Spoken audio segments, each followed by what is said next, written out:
Hi, thanks for taking a minute to learn about how to use our web platform, Tax Notes. This is what we'll go over today. I'll show you how to customize your news emails, and we'll talk about setting alerts. We'll go over searching. I'll show you our code section resource pages and how to do full platform searching when we're looking for both primary source documents and secondary source materials. So we'll go over the basic search, the advanced search, and click-through category-based searching. I'll show you how to send tax notes materials to others. I'll show you our Federal Research Library, which is where we look for primary source documents in federal tax. And I'll show you the IRS code and subject matter directory. Finally, I'll give you my contact information so that you can get research help. So this is our web platform, and here you can read the day's news in federal, state, and international. The daily news is in the upper pane, and you can get to the individual publications or editions using one of these three keys. So here's today's edition of the Federal Tax News. You can read our 3 weekly journals of analysis and commentary in tax by going a bit lower on the platform here, and again we would click the color bar to open up the full edition and read it. So now I'm looking at this week's edition of the Tax Notes Federal Magazine. Now, if you've subscribed to the daily publications, you should be receiving an email that looks like this from us every business morning.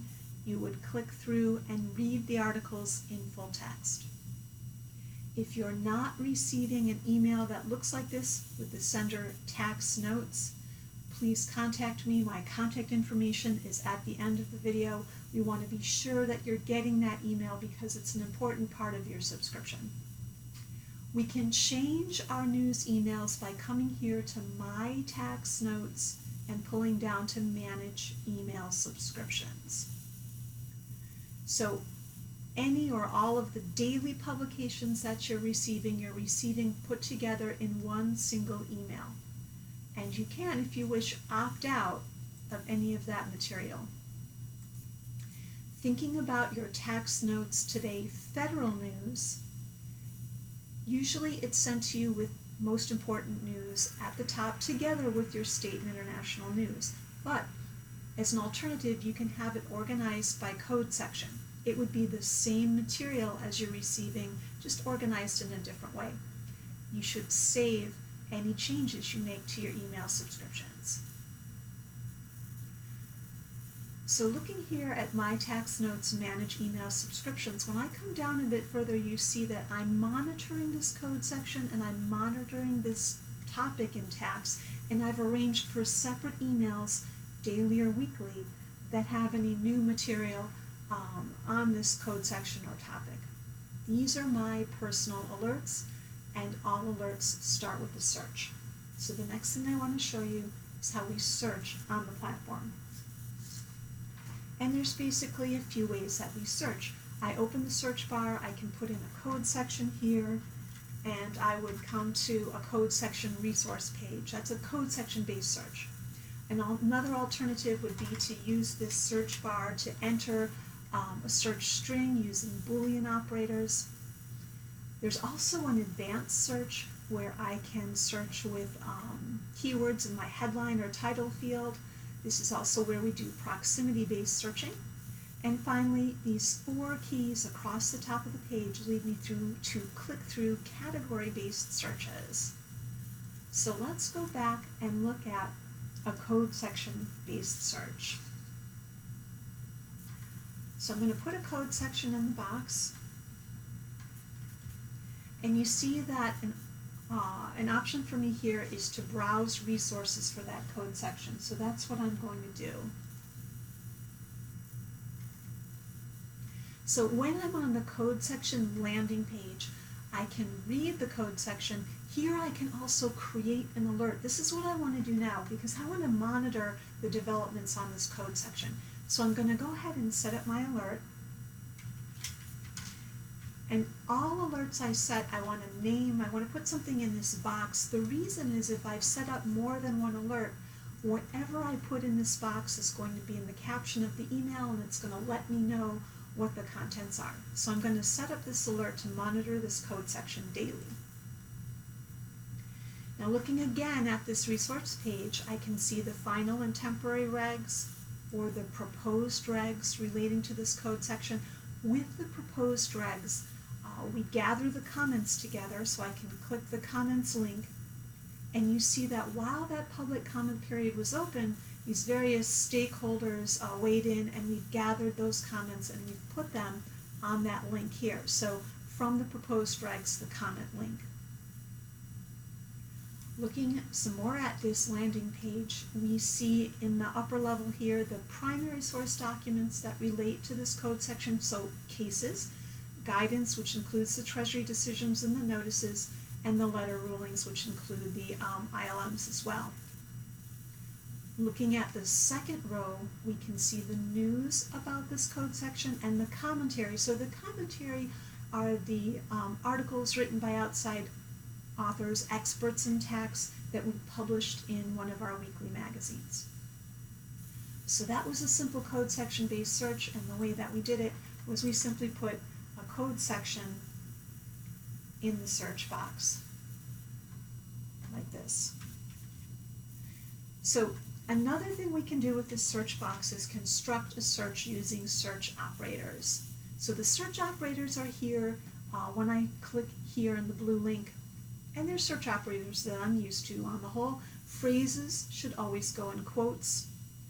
This space between words or between a unit of the search is searched as and. The asterisk is a root expander. So I'm looking for material on the deductibility of state and local taxes. I'm going to click the orange arrow and run the search. So I'm going to look at my search results here. Now here's again my blue button to set my alert. So why don't I go ahead and set that up right now. And I'm going to set that alert and keep going a little bit and show you what I found. So as you see my results and I look in the gray print to see what I have got, you'll see that I have a variety of different things, a CRS report, a news story, some calendar notices here, some primary source documents. I've done a search of the whole platform, and it may be that a broad search like this will serve my purposes, or maybe I want to take an opportunity to narrow what I'm seeing. To narrow down what I'm seeing in my search, I come over to the left rail, and I have a couple of opportunities here. So I could add some more keywords here, and the search will run again. It'll be a little tighter. Another thing I could do is use our filters. So let's say, for example, with regard to my SALT deduction search, I'm really only focused on news stories, and even more than that, I'm only focused on news coming out of New York State. So now I've narrowed my search a couple different ways. I'm going to save that new alert.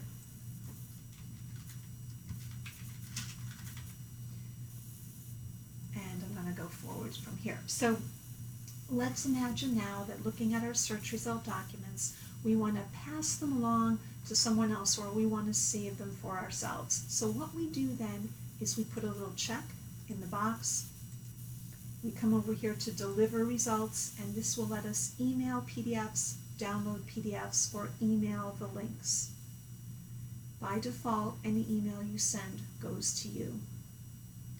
Know that if you are sending links, the second person will need his or her own subscription to Tax Notes to click through the links and open and read the article in full text. Let me show you another way, though, that we can pass along material that we have found on Tax Notes. So when I click the document title, here now I'm in this news article. In the upper bar, there's an icon with an envelope and a key that says Send Article.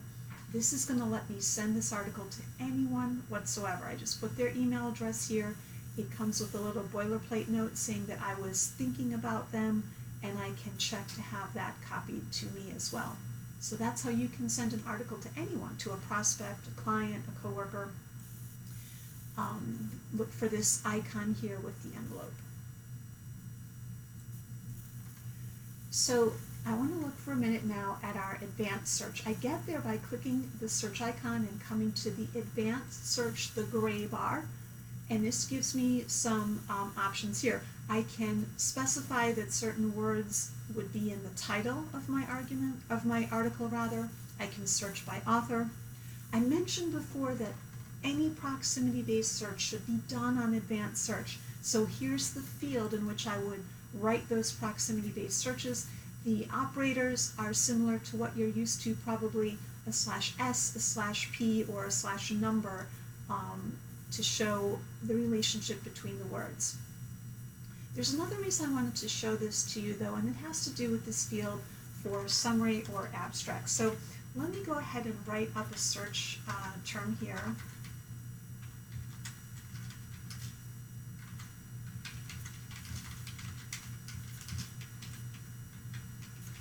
So with this phrase here, if I search for it here in the search box, it's going to run a search, and it's looking for just one occurrence of that term. So you see I have a lot of documents here.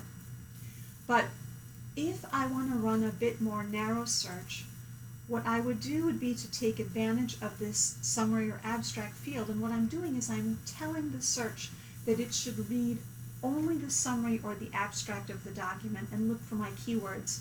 And when I do that, I'm returning a document set where the documents are really centered on that keyword is really the gist of the article. And you see that I have fewer results, but they're a little bit more on point for me probably.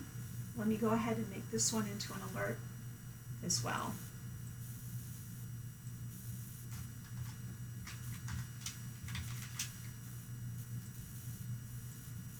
Alright, so we have another mode of searching I wanted to show you while we're searching the whole platform. It's based on these 4 keys. I showed you that the jurisdictions one is a nice sort of click-through menu. We can work with a US state, the OECD, or we can work with all the other countries. Key documents is one that works according to the type of document that we're looking for. Most often here people are looking for a public comment on a regulation. So if I run a search like that, the comments are here just in reverse chronological order. You see also we have transcripts available of IRS hearings here. And I'd probably want to narrow this search down using the code section. But let's look for a second at tax topics. Tax topics is a menu of topics in tax. If I don't see my topic right away, I can go ahead and start entering it in the box, and I just do a nice tax topic based search. Here's my documents, and again, here's one where I might think about narrowing my search a little bit. So I'm going to narrow this sort of broad search by adding some keywords.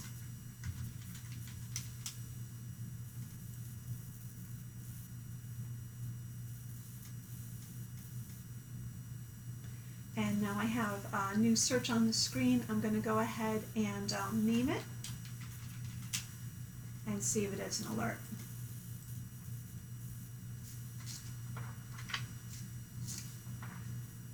So you've been watching me now make a number of alerts. They're here under My Tax Notes, Save Searches. And this is where I can go in and cancel out of any alerts that are not serving my purposes anymore. If I come to View All, I'm going to see all the alerts that I've got going, and so I might want to cancel ones that are no longer of real interest to me by checking the box and deleting those out. So up until now, we've been looking for both primary source materials and news stories and articles out of our magazines, and that's fine. But what I want to show you now is a way to look for things when we know what we're looking for is a primary source document. To do that efficiently, we want to be in the Federal Research Library. It's here under Subscriptions, Federal Research Library. So when I open the library, recent documents are here in the gray pane. Here is where I can go to read the code or the regs. Those are updated every day. I can also see the Internal Revenue Manual here. But one of the best uses for this database is to do a retrieval or a search of different types of primary source documents using the quick search. So when I go into the quick search, here's an example, with Treasury decisions, if I have a number, I can use it to retrieve the Treasury decision, or lacking that, I can search with keywords. So again, phrases go in quotes in our system. So that was Treasury decisions. Irs Guidance is a category of documents. It includes the Rev rulings and the Rev procs, notices. So you see how I can opt in to some of those, or I can leave the search set at all. Again, I can search with a number or a search term. Private rulings, again, another category. It includes the letter rulings, the TAMs, and the GCMs that I can add on piecemeal, or I can search all of them together by leaving the search set at all. Finally, court opinions are here. These are the opinions out of the federal courts where the center of the issue is a tax issue. So all the tax court cases are here. I can search them with a citation if I have it. Lacking that, I may have a case name. Lacking that, I can search with a keyword. Similarly, federal court cases with a citation, a case name, or search terms. So that database was the Federal Research Library. It's part of the subscription when you have subscribed to our daily federal news, Tax Notes Today Federal. So I have one more tool that I want to show you, and it's here under Free Resources. This is the IRS Chief Counsel's Code and Subject Matter Directory. So what this is a list of personnel at IRS Chief Counsel's office. The list is organized by Internal Revenue Code section. So I can jump ahead and look at a section of interest to me. These are the specific individuals at IRS Chief Counsel's office who are charged with answering taxpayer questions on the code section. I've been reassured by our subscribers that in fact people do answer and are helpful. So where we find that again is here under Free Resources, IRS Chief Counsel's Directory. Research assistance is part of your subscription, so if we can ever be of help to you, I hope you'll contact me. The best way is through email to linda.friedman, Friedman, @taxanalyst.org, or you can call me at 703-533-4609. Hey, thank you so much for being a subscriber of Tax Notes. We hope we get a chance to talk with you. Bye.